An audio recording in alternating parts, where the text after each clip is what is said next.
சிவகங்கை மாவட்டம் மானாமதுரையில் போலீசார் விசாரணைக்கு சென்ற நபர் உயிரிழந்ததை கண்டித்து அப்பகுதியினர் கடையடைப்பு போராட்டத்தில் ஈடுபட்டுள்ளனர். இது பற்றிய மேலும் விவரங்களை எமது செய்தியாளர் இளையராஜா வழங்கிட கேட்கலாம். வணக்கம் இளையராஜா, தற்போது அதிகாரிகள் யாரேனும் அவர்களிடம் பேச்சுவார்த்தையில் ஈடுபட்டார்களா? கள தகவல்கள் என்ன பதிவு பண்ணுங்க.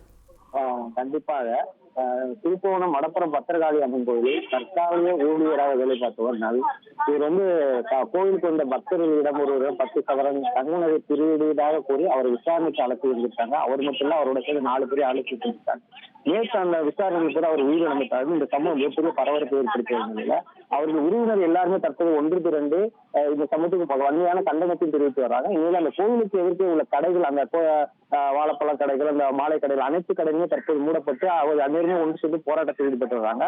அவங்க தரப்புல என்ன சொல்றாங்கன்னா, எங்களுக்கு அந்த 7 காவலர்கள் மீதையும் வழக்கு பதிவு செய்து அவங்கள பாத்தீங்கன்னா சிறையில் அடிக்கணும், அவங்க சொத்துக்களை பறிமுதல் பண்ணணும் என்ற பல்வேறு கோரிக்கைகளை வைக்கிறாங்க. இன்ன வரைக்கும் ஸ்டேஷனுக்கு இந்த பகுதியிலிருந்து இந்த பகுதி மக்கள் ஸ்டேஷன் இப்ப மணி இவ்வளவு நேரம் ஆகியும் அவங்க இன்ன வரைக்கும் போகல.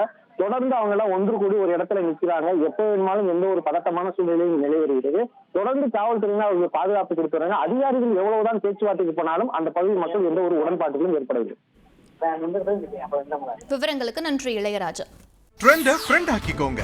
2.5 கோடிக்கும் அதிகமான தந்தி டிவியின் சப்ஸ்கிரைபர்ஸ் அண்ட் ஃபாலோவர்ஸ் குடும்பத்துல நீங்களும் இணையுங்க.